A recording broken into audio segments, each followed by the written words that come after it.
As mentioned before, I'm delighted to be joined by Nimmi Patel and Milimo Banji. I gave them a very light introduction at the beginning of it, but Nimmi, do you want to kick things off with talking about yourself for a little bit, introducing yourself? Sure, thanks so much, Dom. As you mentioned, I'm Nimmi Patel. I'm the Policy Manager for Skills, Talent and Diversity, and I work for a tech trade association called techUK, which CWJobs is a part of. We have over 830 members, and they all operate across different aspects of society. Thank you, Nimmi. Mills? Perfecto, and thank you so much. I'm Mills, or Milimo Banji. I'm the founder and CEO of a media company called TapIn. Essentially, we are a media company that's first and foremost with a mission to prepare, 100 million young people for the world of work. So a lot of our work pertains to, producing content that supports young people to get into the world of work. But we also operate as an agency, so supporting employers in how they attract and engage with diverse talent across the field. Fantastic. So some real different breadth of perspectives there. Great. So looking at the video, what are your thoughts on what Steve presented? Anything really jump out to you? I thought the insight on creating trust inside an organization and the fact that it fuels external employer brand success is particularly interesting. I think those kinds of EVPs really need to include clear values, behaviors and promises, essentially sort of what an organization stands for, requires and offers as an employer. We know how important it is to create values inside an organization, but I think what Steve definitely demonstrated is that we need to be better at communicating them. Yeah, externally, so the potential workforce that's coming to apply for, that's a really important point. Nimmi. Mills, anything resonate particularly with yourself? Yeah, absolutely. I mean, it was really cool insights there from Dom. And I think, one thing that really stood out for me was, when you look at the data that came out around the reasons why people were leaving, they cited that lack of belonging. They cited that lack of belonging as one of the cool reasons, and the fact that people didn't feel valued. So to me, it speaks to the need for tech employers to really, invest more in how do you make your employees feel more valued. Interestingly enough, actually, when you look at things like CSR, D&I, and purpose, they increased all up by between 6 to 10 points. So people really care about, things like CSR and diversity and inclusion. And off the back of COP26 last year, we can see that correlation in data coming in. So it was really interesting for me to see that, CSR, diversity and inclusion, and that purpose factor were really important for tech talent. Yeah, a couple of things leapt out at me in terms of how things changed last year. When it was all locked down and everybody saying, doesn't matter, we're looking after you, you can work from home. Then when the commercial realities came back, kind of July, August, and it was like, well, people need to start coming back. That's when the kind of distrust seemed to creep in, wasn't it? But back to your point, Mills, in terms of CSR, diversity, equality, inclusion. At first I came off it and I thought, maybe we've just all gone crackers sat in our four walls for 2 years. But actually, if you look at the data, the trend starts in 2019. So this is, and I think Gen Z certainly have a lot to play in this and really bringing this to the fore.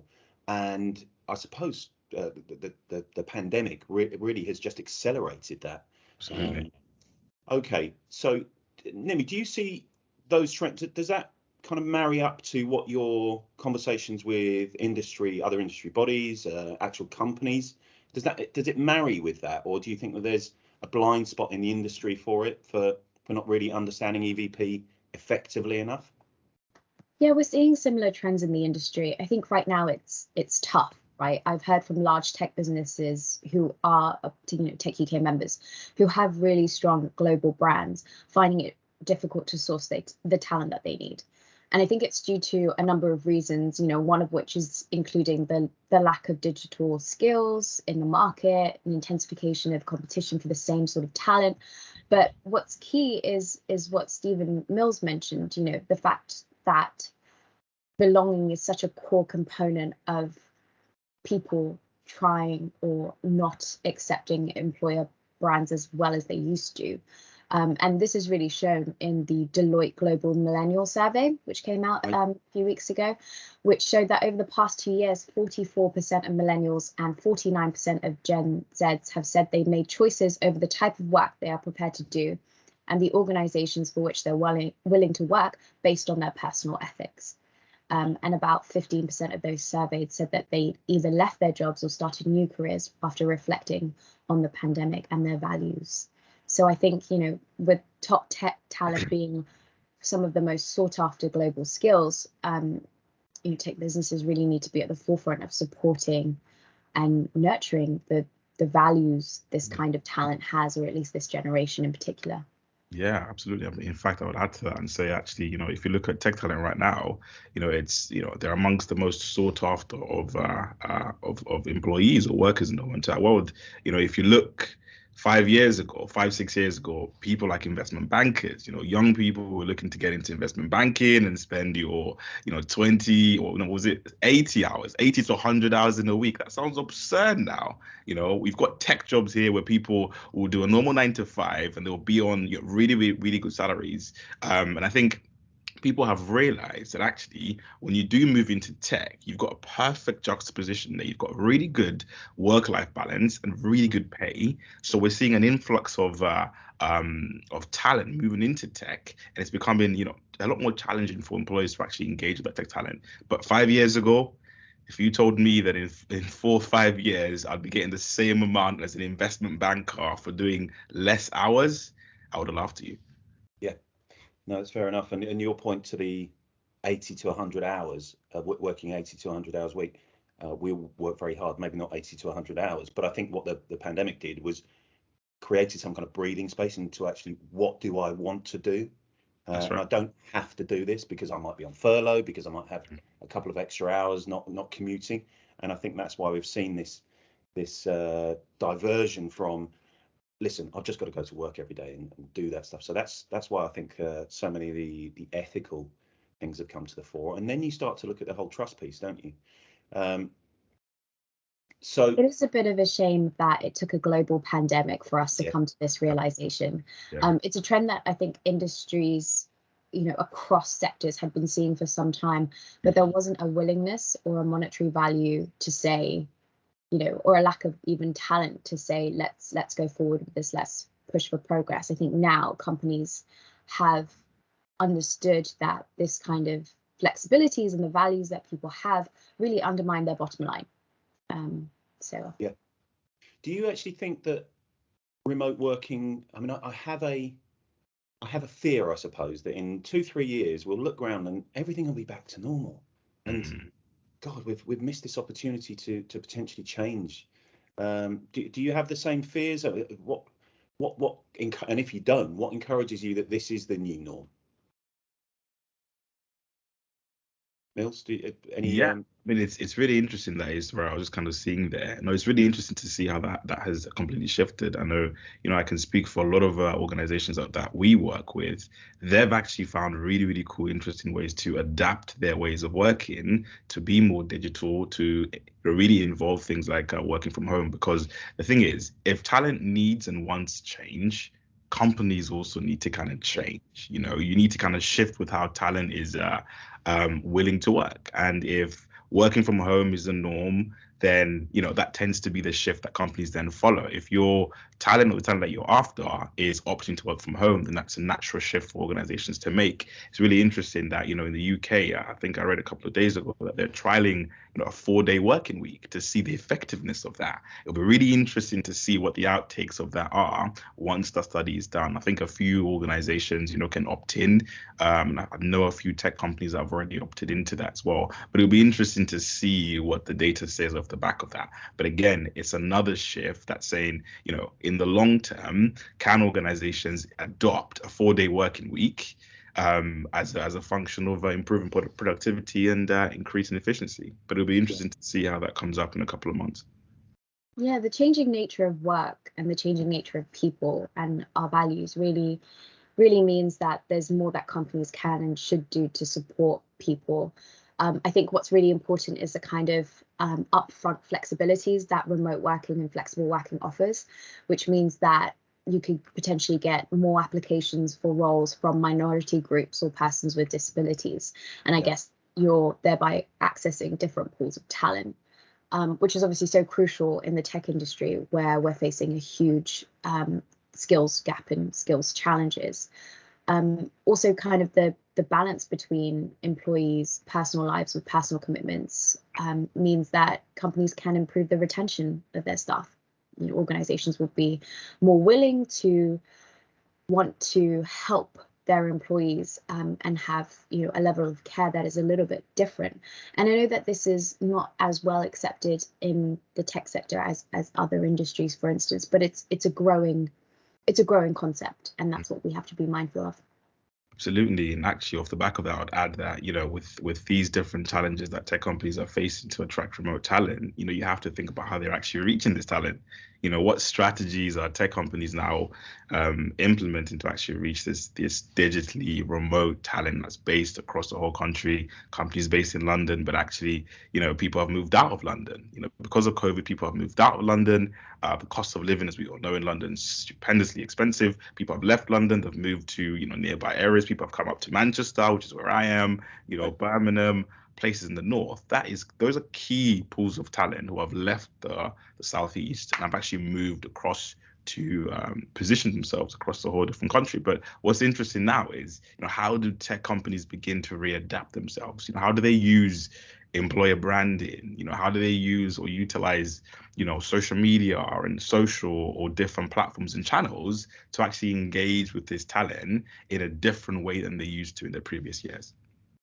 Yeah, that's a fascinating point, Mills, because if you talk about a remote workforce, your identity is no longer in the building you are in, or, you know, how cool the building you are in so much, but the actual people and the values you have, and this kind of diaspora that's spread across the country in terms of people moving to Manchester, Bristol, and reinforcing those, and Scotland, and Edinburgh. Let's not forget Edinburgh and Glasgow. Reinforcing those as hubs of IT and really skilled, technically experienced talent pools. Just spoken about remote working. Nimmi, what do you think will be potentially further effects of a remote working down the line? There's been research done by Vodafone which shows the cost of not putting in remote, flexible and parental leave. More than a third of people and more than half of 18 to 34-year-olds would be more likely to apply for a job if they knew the employer had good parental leave policies. Employers who do not offer sufficient parental leave really risk losing top tech talent. Top tech talent. The report findings, they really look at the fact that people value employers offering enhanced parental leave policies and the positive impact this could have on attracting and retaining young talent. Yeah, and it's interesting actually off the back of that profile of talent has changed, right? Well, if you're based in London, you fit a very unique profile, but actually the moment you go remote, it's very different. You know, you're on your phone more, perhaps, you're not commuting, you know, so really interesting just to kind of analyze and really understand how, you know, organizations will adapt their strategies to attract this talent.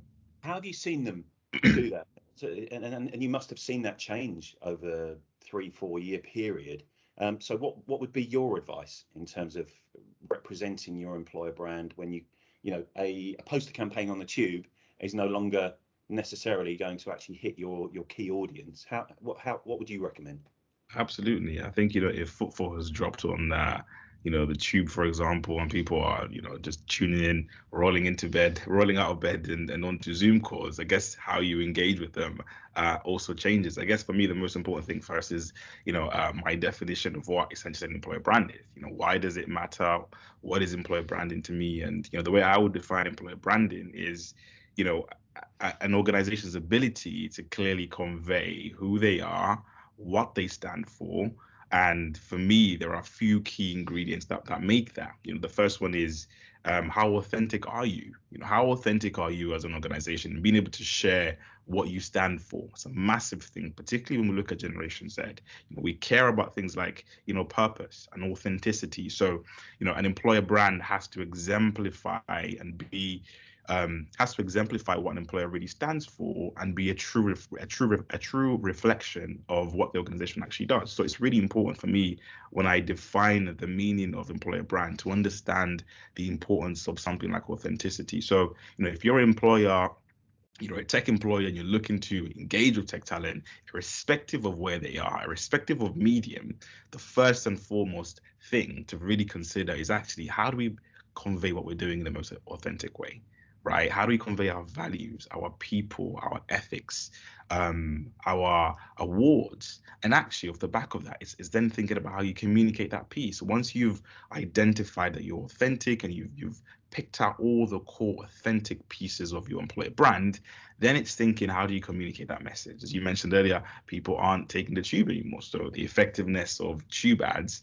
perhaps aren't going to be as engaging. So you'd look to things like social media, particularly if you're looking to engage with talent in the early career space, or in fact, actually, this spans across millennials and different generations. So, you look at platforms like TikTok, Instagram, and Snapchat, where we know that 45% of Gen Z are spending time on a platform like TikTok. They spend, 20% of them spend more than 5 hours on a platform like TikTok. So if you're looking to engage with them, and particularly that demographic, think about the platforms that they're in. How are you communicating that brand to them? You can get it right, and it can be really clear cut, but actually, really, really important piece is, how do you then communicate that employer brand directly to the audience? And knowing what platforms and channels they're on sits as paramount, actually. And I would say just one more thing as well is, and it's something that we see time and time again, employers are missing this, which is,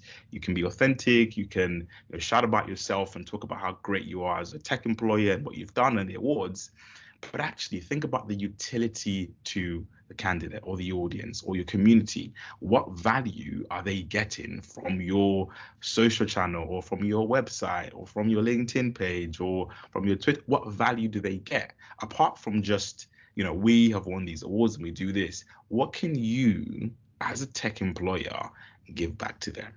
What kind of value can you be sharing to them? Can you be giving them tips on how to ace technical interviews? Could you be sharing tips on, how to prepare for interviews in the first place? So, if I'm a tech employer right now, I'm thinking about my employer brand, I'm thinking about how to develop it. One of the key things I'll definitely be thinking about is that education piece. What value can we be giving back to candidates and keep them coming back? So I'll definitely say that about employer brand and a tech organization's ability to attract talent. 100%. And I think that point you made, Mills, about authenticity is really important. We see how businesses sometimes often try to manufacture authenticity and it just doesn't work. So for instance, during 2020, we were going through the beginnings of this crisis, but we were also going through a kind of injustice crisis with the Black Lives Matter movement. And a lot of UK tech businesses and obviously global tech businesses put out Black Lives Matter statements.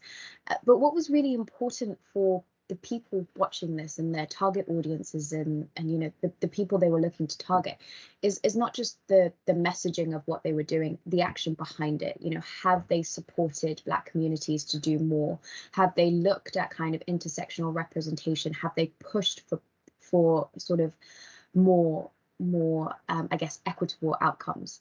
Right. And that was really important. And we're at the time it wasn't something everyone was talking about, but now 2 years later it's really apparent that a statement on Black Lives Matter isn't enough. It's all about the action that companies were taking after that. And I think that really goes to Mills's point about giving back. And absolutely, it makes absolute sense, actually. If you're an organization at the time, and we saw it time and time again, a multitude of organizations who the public or we knew or people knew when actively invested in supporting Black lives or supporting Black talent in their own organization, they were putting up banners, they were putting squares on their Instagram profiles, which didn't really mean too much, and it's only once we analyze that off the back of Black talent, off the back of the Black Lives Matter movement, that actually now we're analyzing organizations and thinking, actually, who's really putting in that effort? Who's really putting their money where their mouth's at? When it comes to attracting Black talent, who's actually doing that work?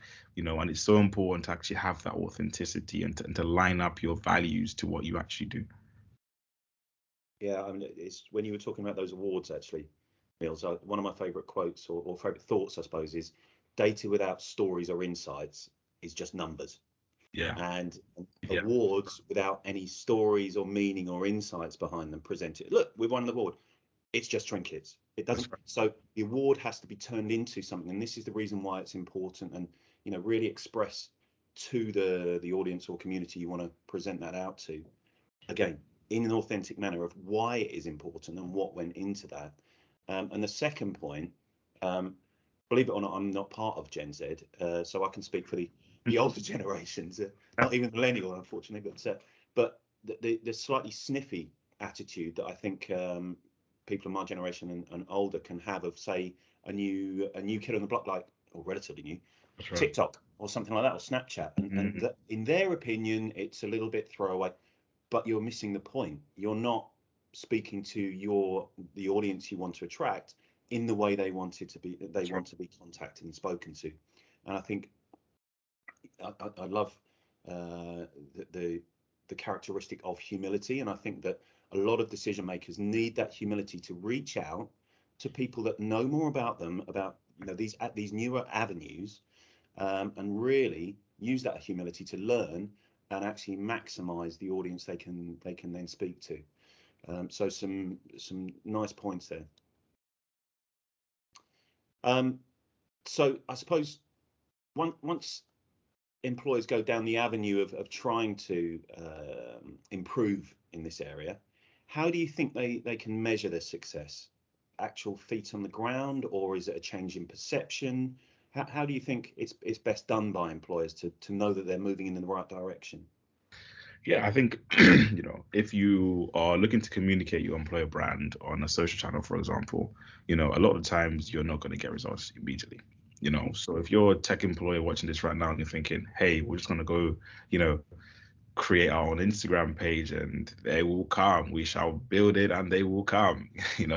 It doesn't quite work out like that, unfortunately. Essentially, what happens is it needs to be a sustained investment in you building community. And I'm talking about social media here, right? I'm talking about if you're looking to engage on a platform like TikTok or Instagram or Reddit, in fact, or Twitter, and you're looking to find those platforms where tech talent actually is.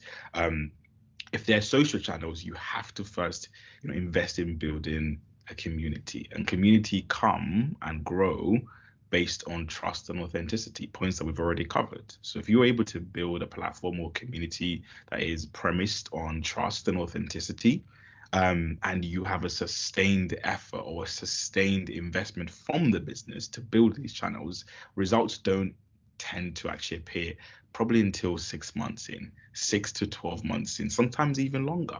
And the reason that's the case is you have to first invest in your community, invest in building. I hate using the word pipeline or candidates, because I'd much rather community, because if you're building a community, you're not seeing them as these are going to be our future candidates. Actually, you're just investing in them.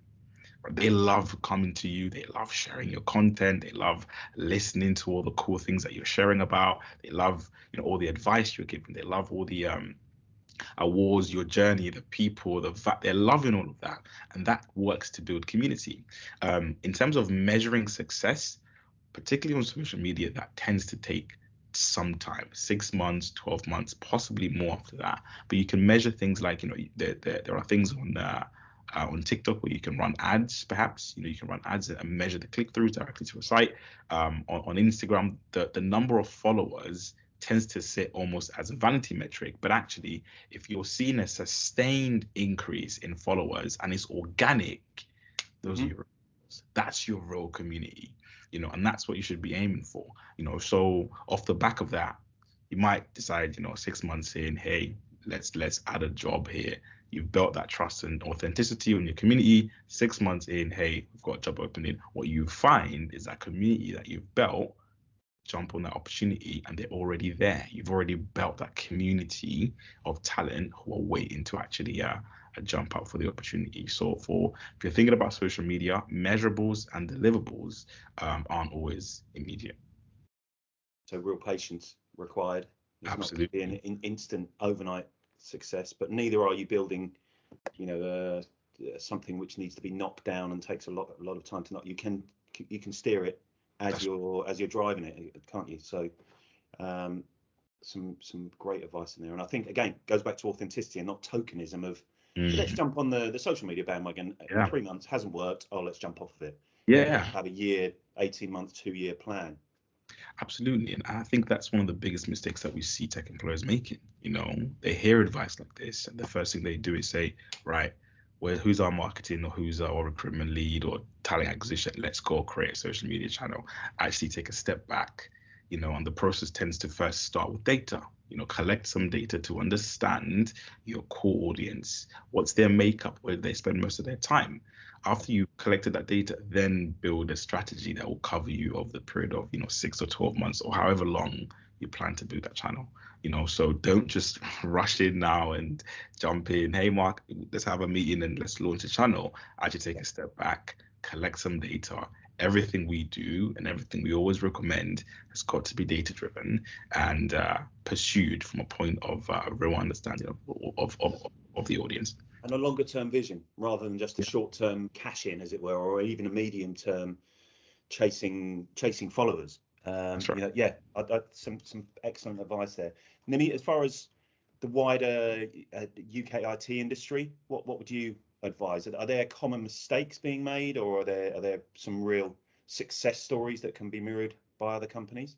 100%. So, we talk all about the fact that data can cut through your assumptions, and essentially once you've got that data, you can build a strategy. And we really think that effective and sustainable solutions must cover every aspect of a company. So things like the people, the process, its culture, for instance. And this includes sort of things around action in the community. So what can you do to inspire the next generation? And there's so much stuff out there. It's all about latching on to something that you think would benefit your target audiences. You've done the research, but also mirrors your values. So things like outreach programs at local schools, or business in the community activities, or offering work experience placements, apprenticeships, T-levels. For us at techUK, on an operational level, we work with an organisation called Generating Genius, who work with students from BAME backgrounds to offer them a work experience placement, because we want to know how tough work experience can be, just to propel them in their STEM careers. There's also loads of things that can be done around attraction and recruitment. So how can we fish in diverse ponds? So things around wording of job adverts, recruiting with support from talent agencies and job boards, all things that organizations know about but don't realize that it has to be done collectively in order to actually make an impact on the employer brand. Obviously, we've spoken at length about kind of retention and getting workplace culture right, but this sort of includes training for staff, ensuring that staff have safe spaces, ensuring equity of performance management. I mean, that's a really big one for us, making sure that pay and pay-related performance compensation and people analytics is all a part of making sure an employer brand is great. You always hear about companies and tech businesses who say they're a great place to work. So why are they a great place to work? Do they offer lunch? Do they, what is it? Do they have a pool table, for instance? What are the core components that make that company recognizable as a good place to work? And then obviously the last one is all around development, growing that talent.